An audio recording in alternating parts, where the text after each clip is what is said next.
క్రమాలంకారం. క్రమ అంటే వరుస, వరుసను పాటిస్తూ దానికి అన్వయం చెప్తే క్రమాలంకారం అవుతుంది. వరుసకు అన్వయాన్ని చెప్పడం. ఉదాహరణకు మనకు మ్యాథ్స్లో రీజనింగ్ పార్ట్ ఉంటుంది. అందులో 1వ నంబరు, 2వ నంబరు, 3వ నంబరు, ఇటువైపున 1వ నంబరు, 2వ నంబరు, 3వ నంబరు, నంబర్ కావచ్చు, లెటర్ కావచ్చు.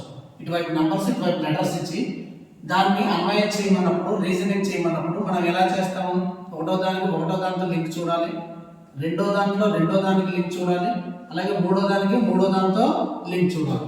అలాగా ఇక్కడ ఉన్న 1ని ఇక్కడ ఉన్న 1తో, 2ని 2తో, 3ని 3తో ఇలాగ అన్వయం చేస్తే దాన్ని క్రమాలంకారం అంటారు. ఉదాహరణకు గజ కచ్చపు మూషికంబులు వనజల బిలములందు ప్రవేశించాయి అన్నాడు. ఇందులో మొదటి వాక్యం ఏంటి? ఇది. రెండో వాక్యం ఏంటి? వనజల బిలములందు. ఇది. ఈ మొదటి వాక్యంలో ఎన్ని పదాలు ఉన్నాయి? గజ 1, కచ్చప 2, మూషికం 3 ఉన్నాయి. అలాగే రెండో దాంట్లో ఏమున్నాయి? రెండో దాంట్లో వనము 1, జల 2, బిలము 3 ఉన్నాయి. ఇందులో 3 పదాలు ఉన్నాయి, ఇందులో 3 పదాలు ఉన్నాయి. గజ అంటే ఏనుగు, గజ అంటే ఏనుగు, కచ్చప అంటే తాబేలు, మూషికం అంటే ఎలుక. అలాగే వనము అంటే అడవి, వనము అంటే అడవి, జల అంటే నీరు, బిలము అంటే కన్నము. ఇప్పుడు అన్వయం ఎలా జరుగుతుందో చూద్దాం. గజ ఇక్కడ అన్వయం జరగడం అంటే ఇక్కడ ఏం చెప్పుకున్నాం? 1కి 1, 2, 2, 3, 3కు అన్వయం జరగడం. ఇక్కడ మొదటి వాక్యంలో 1వది ఏంటి? గజ. ఇందులో 1వది ఏంటి? వన. అంటే గజ అంటే ఏనుగు ఎక్కడికి వెళ్తుంది? అడవిలోకి వెళ్తుంది. రెండోది తాబేలు, రెండో అక్షరం, రెండో పదం తాబేలు. ఇక్కడ రెండో పదం జల. తాబేలు, కచ్చప అంటే ఏంటి? తాబేలు. తాబేలు ఎక్కడికి వెళ్తుంది? జలంలోకి, అంటే నీటిలోకి వెళ్తుంది. ఇక్కడ మూడో పదం ఏంటి? మూషికం. మూషికం ఇక్కడ మూడో పదం బిలం. అంటే ఎలుక అనేది కన్నంలోకి, బిలం అంటే కన్నంలోకి వెళ్తుంది.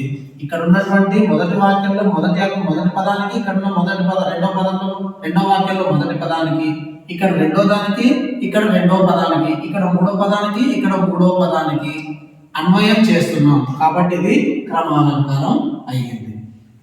ఇప్పుడు ఇంకొక ఎగ్జాంపుల్ చూద్దాం. శత్రువుని, మిత్రుని, విపత్తుని ఏం చేయాలంట? జయింపుము, రంజింపుము, బంజింపుము. ఇక్కడ వరకు ఒక వాక్యం, ఇక్కడ నుంచి ఇంకొక వాక్యం. ఇందులో మొదటి పదం ఇది, రెండవ పదం, మూడవ పదం. అలానే రెండో వాక్యంలో ఇది మొదటి పదం, ఇది రెండో పదం, ఇది మూడవ పదం. ఇందులో వరుస క్రమం ఎలా నిర్ణయించాలి? ఇందులో ఒకటి, ఇందులో మొదటి దాంట్లో 1వది, ఇందులో 1వది. శత్రువుని ఏం చేయాలి? జయింపు. శత్రువుని ఏం చేయాలి? జయించాలి. రెండోది మిత్రుని ఏం చేయాలి? రంజింపు. సంతోషంతో ఉంచాలి మిత్రుడిని, మన స్నేహితుల్ని ఇప్పుడు రంజింపాలి, అంటే సంతోషంతో ఉంచాలి.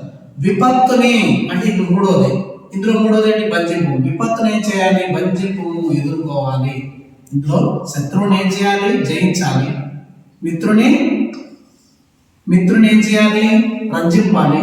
విపత్తుని బంజింపాలి, అంటే ఎదుర్కోవాలి. అంటే ఇక్కడ 1వ దాంట్లో, ఇక్కడ మొదటి వాక్యంలో 1ని అక్కడ 1తోను, ఇక్కడ 2ని అక్కడ 2తోను, ఇక్కడ 3ని అక్కడ 3తోను అన్వయం చేస్తే దాన్ని క్రమాలంకారం అంటారు. క్రమంగా ఇది చెప్పాను కదా, 1 1తోను, 2 2తోను, 3 3తోను.